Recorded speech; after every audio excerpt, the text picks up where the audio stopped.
Anggota DPD RI Perwakilan Bali Sri Igusti Ngurah Arya Wedakarna melakukan peluncuran Koperasi Konsumen Arak Semeton Bali di Sekretariatan DPD RI Provinsi Bali, Renon, Denpasar.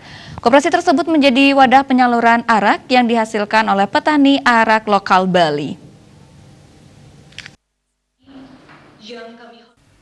Peluncuran Koperasi Konsumen Arak Semeton Bali dihadiri pengurus dan pengawas koperasi, Bea Cukai, Dinas Koperasi Provinsi Bali, Dinas Pariwisata Provinsi Bali.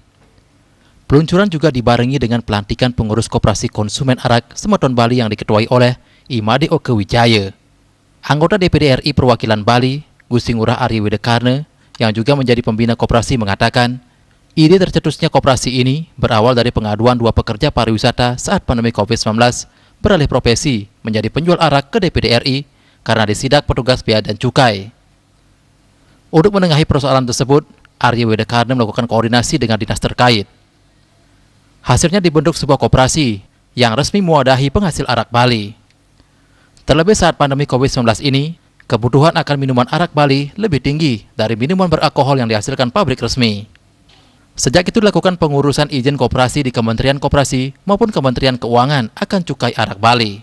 Bagaimana suatu solusi untuk menengahi masalah-masalah yang ada di lapangan, karena bagaimanapun juga penjualan arak terutama pasca pandemi ini cukup tinggi di Bali, bahkan sudah hampir menggeser sekarang minuman beralkohol yang diproduksi oleh pabrik-pabrik resmi.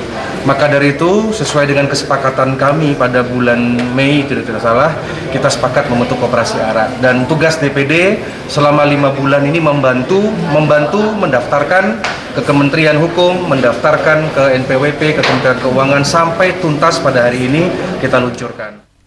Sementara itu, Ketua Koperasi Konsumen Arak Semeton Bali, Imade Oke Wijaya mengungkapkan, saat ini telah memiliki anggota sebanyak 569 orang dan membina 900 paguyuban minuman beralkohol. Diharapkan dengan koperasi ini, Bali memiliki brand minuman tersendiri seperti daerah lainnya. Kita mempunyai anggota resmi sebanyak 569 orang. Dan kita juga membina paguyuban 900 orang. Paguyuban yang bergerak di industri minuman beralkohol. Semoga ke depan kita yang bergerak di bidang minuman beralkohol, dari sekian banyak para praktisi minuman beralkohol yang bahkan sekolahnya pun ada, sekolah bartender. Kita sangat ingin memajukan juga dan bahkan membuat brand di Bali. Dalam kesempatan tersebut dilakukan pengambil sumpah pengurus koperasi, penandatanganan surat berita acara, maupun penyerahan surat administrasi dari Arya Wedakarna ke Ketua Koperasi, serta wujud syukur dengan pemotongan tumpeng. Raiswantara, Bali TV.